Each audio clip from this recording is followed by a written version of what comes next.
주님을 사랑합니다. 오늘 이 주님의 회복 교재 52쪽입니다. 52쪽에 펴시면 됩니다. 아이 깜짝이야. 52쪽입니다. 지난주에는 봄을 날리는 눈이 와가지고 저희들이 못 모였습니다. 오늘 이제 종교개혁을 교통하도록 하겠습니다. 종교개혁에 들어가면 이렇게 복잡한 이유가 있습니다. 초대교회, 고난받는 교회, 세속적인 교회, 변절한 두아디라 교회까지는 어쨌건 교회가 하나의 어떤 실체로서 쭉 흘러갔죠. 그러다가 루터가 종교개혁을 하고부터는 오늘날 소위 말하는 수많은 개신교의 역사, 외적으로 보면 분열을 거듭하는 그런 역사가 있었기 때문에 굉장히 좀 복잡합니다. 근데 복잡하지는 않아요. 복잡하게 보일 따름입니다. 그래서 한번 먼저 제가 좀 교통을 드리면, 먼저 루터에 의해서 종교개혁이 시작되었지만 루터 이전에, 루터가 종교개혁을 할 때에 이 종교개혁이 갑자기 하늘에서 땅으로 뚝 떨어진 게 아니고, 루터 이전에 14 내지 15세기에 종교개혁의 여명기라고, 여명이라는 것은 무슨 말입니까? 새벽이라는 말이잖아요. 종교개혁의 여명기가 있었습니다. 왜 여명기가 있었느냐? 13세기 후반에 르네상스가 일어나면서 유럽 대륙에서 사람들의 인식이 바뀌기 시작합니다. 사람은 합리적으로 사고해야 되고, 이 로마 카톨릭에서 그냥 사람을 이렇게 억압하는 이것이 옳지 않다는 생각을 서서히 하게 되면서 많은 그런 지식인들이 그런 비평 내지는 책을 내기 시작합니다. 그러면서 르네상스가 일어나죠. 그러면서 그 르네상스의 토양에서 각 나라에서 주님을 사랑하는 주님의 종들이 위클리프, 제롬, 얀후스, 사보나롤라 같은 분들이 일어나면서 성경을 번역하기 시작합니다. 이들이 주로 한 게 라틴어로 쓰여져서 아무도 보지 못하던 성경을 자기 모국어로 번역해서 사람들에게 성경을 읽히기 시작합니다. 그게 보면은 존 위클리프라는 형제님이 영국 사람이죠. 성경을 영어로 번역합니다. 그 자기는 화형당합니다. 죽었는데 로마 카톨릭에서 시체를 파내가지고 화형시켜버려요. 두 번째, 제롬은 프라하면은 지금 체코 쪽이잖아요. 그죠? 프라하에서 로마 카톨릭이 틀렸다. 우리는 성경의 가르침으로 돌아가야 된다라고 주장하다가 화형당합니다. 그 다음에 얀후스라는 사람이 보헤미아에서, 지금 체코예요. 성경을 체코어로 번역합니다.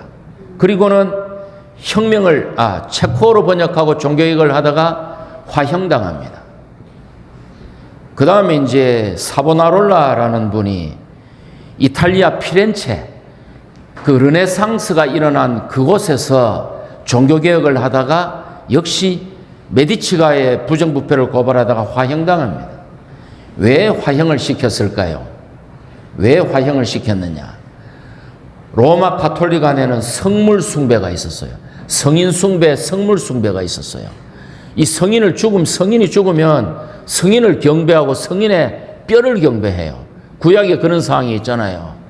죽은 사람을 장사 지내려고 하다가 모압인가 누가 쳐들어오니까 시체를 엘리사의 무덤에 던져버리고 가니까 이 시체가 엘리사의 뼈에 닿으니까 시체가 살아 일어나 버려. 이런 것들이 하나의 신비주의적으로 로마 카톨릭 안에 있었던 거예요. 그러니까 이제 성물 숭배를 못하도록 뼈를 그냥 막 화형시키니까 그라인드에 갈아가지고 막 없애버렸다 이 말입니다. 좀 징그러운 표현이지만, 그러다가 이제 점점점 사람들한테 인식이 생기죠. 그러다가 어떤 일이 생기느냐? 때는 1517년 독일 비텐베르크에 테첼이라는 수도사가 와가지고 면죄부를 팔기 시작합니다. 테첼이라는 로마 가톨릭의 사제가 왜 면죄부를 파느냐? 성 베드로 성당을 건축해야 되니까 돈이 많이 들죠. 재원을 끌어모으기 위해서 테첼이 비텐베르크에 와가지고 뭐라 하는가 하면은 면죄부를 사면 여러분의 죄가 사해지고 면죄부를 사면 연옥에 있던 여러분의 부모님의 영혼이 천국으로 휙 올라간다. 오늘날 하나님은 역사하지 않는다. 하나님은 교황에게 모든 권력을 주었다. 면죄부를 사십시오. 쉽게 얘기하면 뭡니까? 부적이죠. 부적. 그러니까 막 불을 끌어모으는데 이게 루터 눈에 딱 걸렸어요. 루터가 비텐베르크 성당에 95개조 반박문을 쫙 붙입니다. 그리고는 공개 토론을 해요. 교황이 과연 삼위권이 있나? 면죄부가 죄를 사할 수 있나? 성 베드로 성당 지하에 있는 보물창고 저도 그거 봤어요. 거기 다 옳은 것이가 공개 토론하자 하니까 어떻게 됩니까? 이미 구텐베르크가 금속알자를 만드는 상태였기 때문에 이 사실이 인쇄물로 유럽에 확 퍼지면서 종교개혁이 들불처럼 번져버렸습니다. 됐습니까? 그럼 물꼬를 튼 것이죠. 인자 그때부터는 걷잡을 수 없어. 주님이 루트라는 강한 성격을 가진 주님의 종을 일으키신 거예요. 그리고는 수많은 종교개혁가들이 나타납니다. 지금 시간이 너무 제가 여기까지는 30 동안 해야 되는데, 그래서 멜란히토는 누군가 하면은 비텐베르크의 헬라어 교수였어요. 루터도 교수였고 비텐베르크 대학에. 근데 루터는 성격이 강했고 이분은 아주 성격이 부드러웠어요. 우리 하동민 형제님처럼.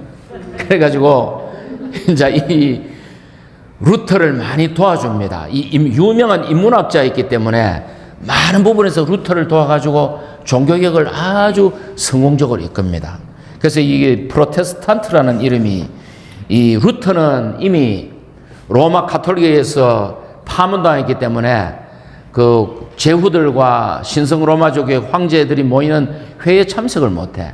2차 슈파이어 회의라는 게 열리는데 거기서 제후들이 로마 가톨릭에 유리하도록, 개신교에 불리하도록 법령을 이렇게 가기를 하니까 필리프 멜란히톤을 필두로 이 종교개혁가들이 우리는 그것을 반대한다 해가지고 영어로 프로테스트하면 반대하다, 저항하다잖아요. 이게 프로테스탄트, 개신교란 말이 여기서 생겼습니다. 자, 그 다음 갈 길이 항상 저는 시간에 쫓기는 사람입니다.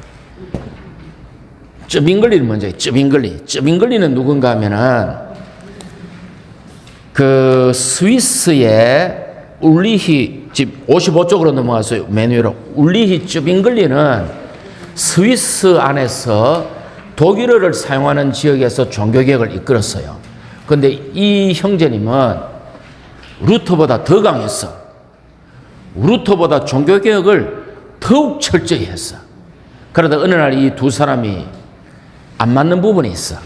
주님의 만찬에 대해서. 그래서 어떤 제후가 둘을 이렇게 회의 장소에 부릅니다. 둘이 막 앉아. 얼마나 성격이 강하겠어요. 시대를 전환한 루터나 쩌빙글리가 성격이 얼마나 강하겠어요.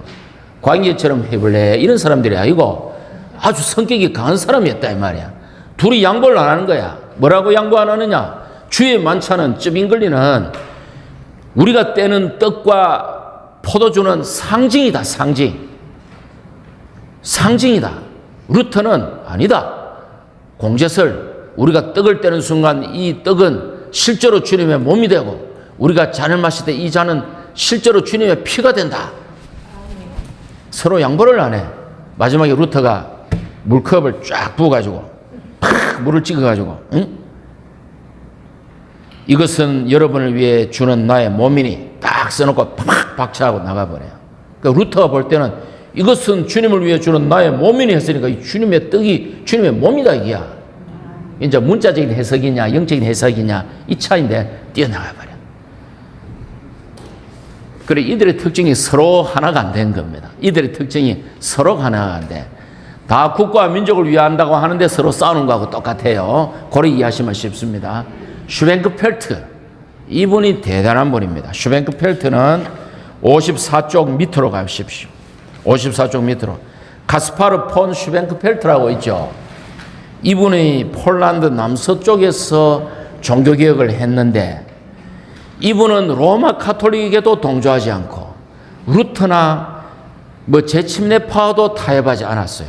그래서 이 슈벤크펠트는 루터로부터 박해를 받고 쯔빙글리로부터 박해를 받고 로마 가톨릭으로부터 박해를 받습니다. 근데 이 슈벤크펠트가 무슨 말을 했느냐? 그 밑에 있죠. 가르침해가 1번부터 8번까지 자매님이 1번, 형제님이 2번 번갈아 읽겠습니다. 시작. 그리스도는 성경의 요약, 전 성경의 주요한 목적은 우리가 주 그리스도를 완전히 알도록 하는 것, 믿고 침례를 받는 것은 한 실체의 양면이 있는 것처럼 어느 것도 소홀히 할 수 없어. 구원은 유기적인 과정이며 십자가에 못 박히고 부활하고 영광스럽게 된 하나님 사람이 생명 주시는 영이 되시, 믿는 이는 우주적인 제사장 체계임. 선택받음은 사람의 의지에 의한 것이 아니라 그 영의 역사와 계시와 나타남에 의한 것임. 신약의 초대교회를 모형으로 하여야 하며 각 지방에서 출현해야 함. 교회는 그리스도를 머리로 삼고 성령께서 다스리시게 해야 하며 그리스도의 몸의 실제를 살아내야 함. 형제님들은 다들 어디 가셨나? 저 앉아 계시네. 자, 이 방금 읽은 것을 음미해 보십시오. 오늘날 주의 회복 안에 사는 말과 거의 똑같죠. 만약에 종교개혁이 이분이 메인스트림이 되어 흘러왔다면 양상이 달라졌을 것입니다. 이때 지금으로부터 지금이 2020년이니까 지금으로부터 500년 전에 이분이 본 게 오늘날 주의 회복에서 말하는 것과 흡사합니다. 그죠? 그러니까 이런 분들이 있었다는 거예요. 그러나 역사라는 것은 성자의 기록이에요. 이런 사람들이 진리를 보았다고 해서 주류가 되지 못해요.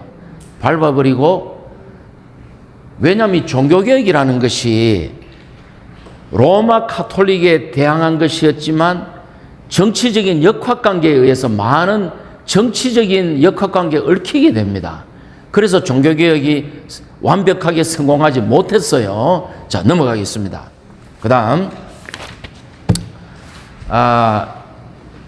이제 칼빈으로 넘어갈게요. 칼빈은, 자, 다시 정리합니다. 루터는 독일에서 종교개혁을 하였습니다. 멜란히토는 루터를 동역하며 독일에서 종교개혁을 하였습니다.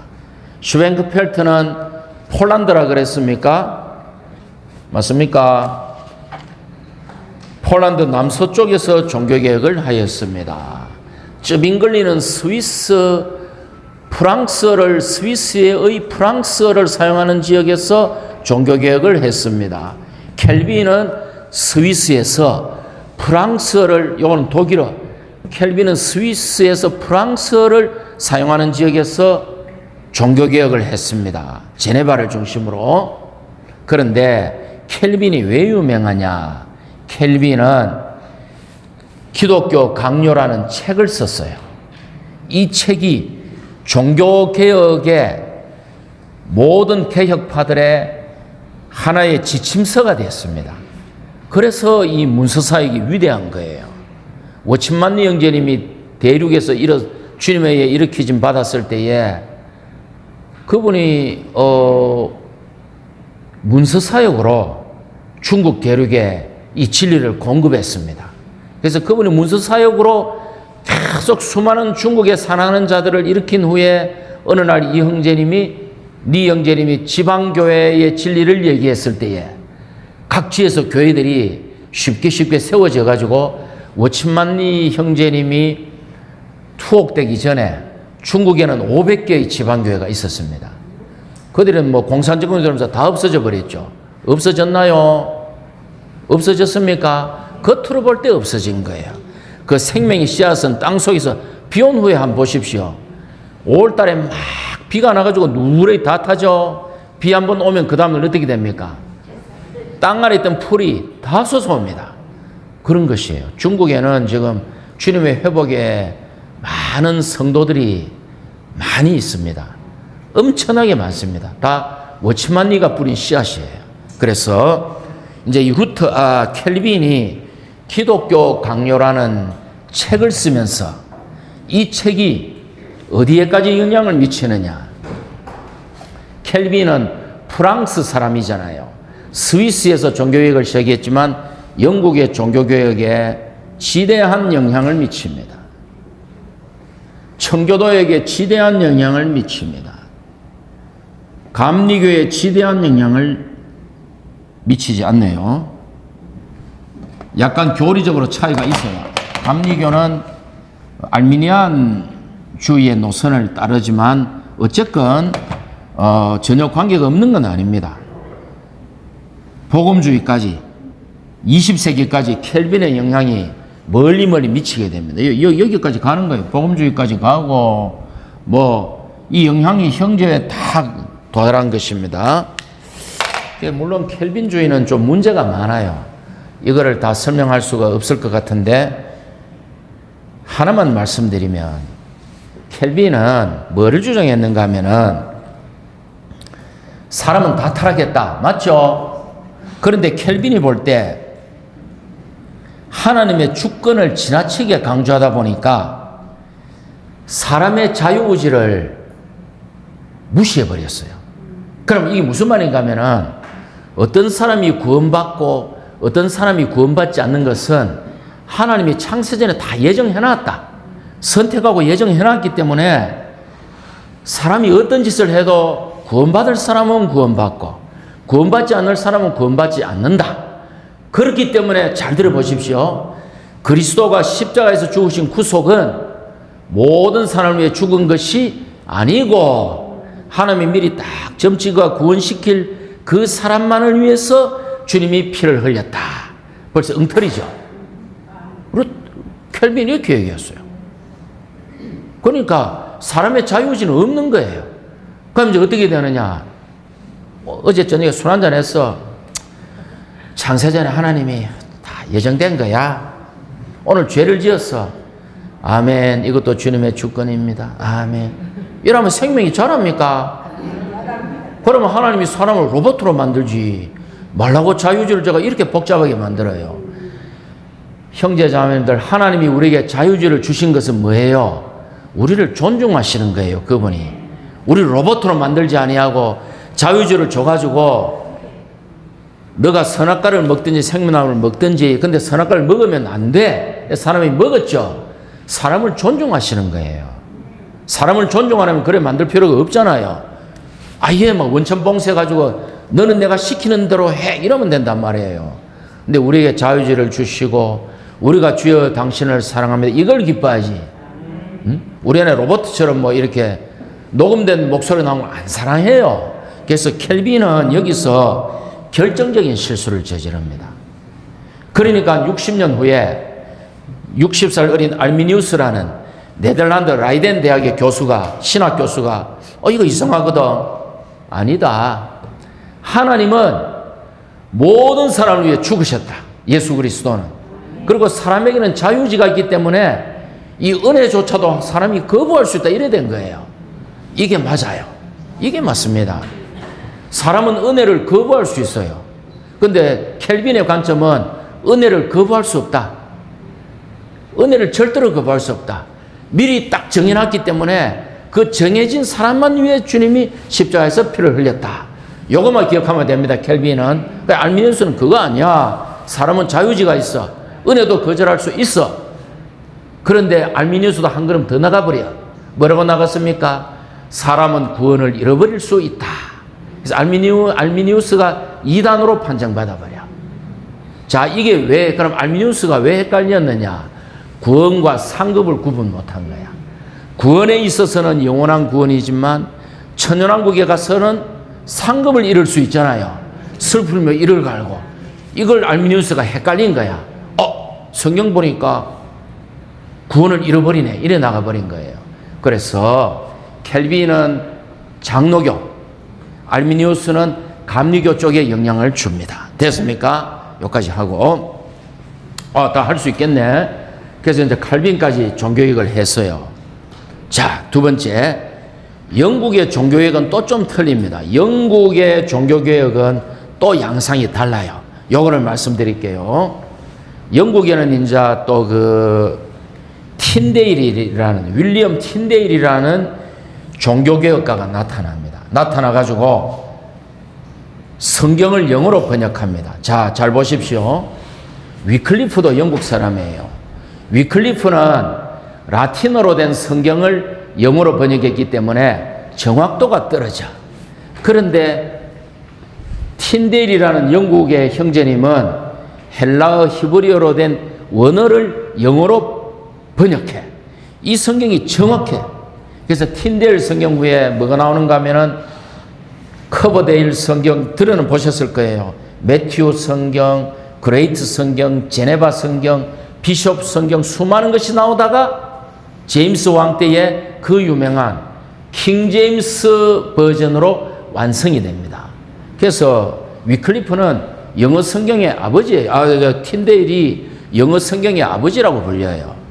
킹 제임스 번역 아주 정확하죠. 그러나 그 안에 오류가 있습니다. 에베소서 4장이 뭐라 그럽니까? 목사와 교사로 주셨으니. 영어로 보면은 셰퍼드 목자가 아니고 패스터 목사라고 되어 있어. 목사가 성경에 어디 있습니까? 셰퍼드 목자죠. 포이맨 헬라어로.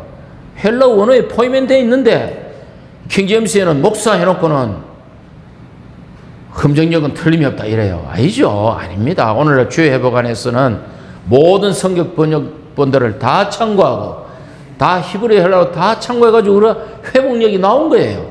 이 회복력을 정말 소중히 여기셔야 됩니다.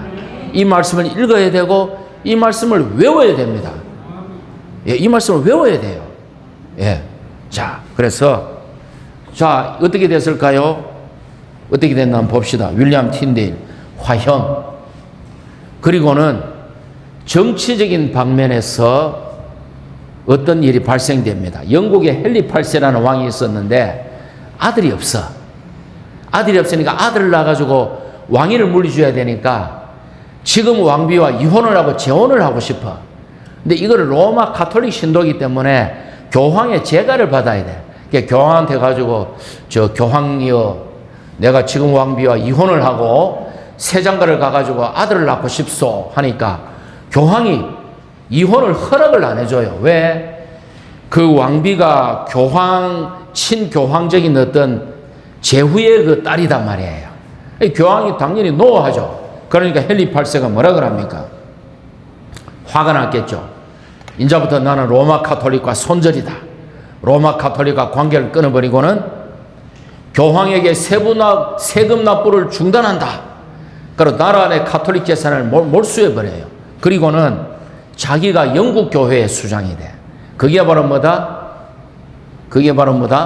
오늘날의 성공회. 오늘날의 성공회. 여기 적을게요. 영국 국교회 성공회가 탄생했어요. 성공회. 아까 루터가 세운 거는 루터교. 루터란 처치 해가지고 루터교. 역시 요거는 영국 국교고 요거는 독일 국교입니다. 그러니까 어떻게 됐을까요? 로마 가톨릭이라는 전 세계적인 보편적인 교회에서 국가교회가 된 거예요. 그러니까 이게 잘못된 것이죠.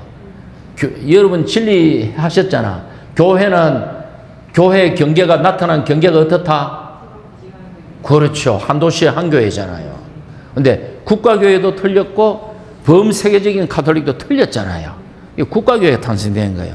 그래서 어쨌건 헨리 8세가 앵글리칸 처치, 영국 성공회를 세우고 자기가 교회 수장이 됩니다.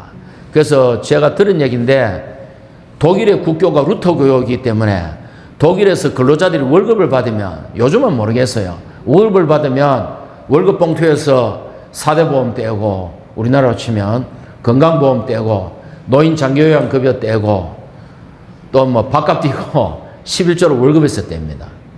국교가 그거예요. 월급에서 11조를 떼버려요. 자, 넘어가고요. 그래서 헨리 8세가 로마 가톨릭과 손절해 버립니다. 그리고 그 아들 에드워드 6세 아들을 낳았다는 얘기죠. 결국은 이혼하고 아들을 놓은 거예요. 에드워드 6세가 여기 보니까 8살에 9살에 왕이 돼가지고 15살에 죽습니다. 그런데 그를 뒤에서 보좌하는 크랜머 대주교가 주도해가지고 영국을 프로테스탄트로 전환해버립니다. 자, 그리고 빨리 죽었죠. 15살에 죽었네요. 참 안타깝죠. 그리고는 메리 1세가 왕이 됩니다. 메리 1세는 누구냐? 다 헨리 8세의 딸이에요. 에드워드 6세의 이복 누나예요. 메리 1세가 다시 여왕이 되면서, 자 보십시오. 영국 국교회 프로테스탄트로 전환, 다시 로마 카톨릭으로 전환하면서 메리 1세가 프로테스탄트를 다 싸잡아 죽여버립니다. 그래서 이 여자의 별명이 피에 메리야. 피에 메리.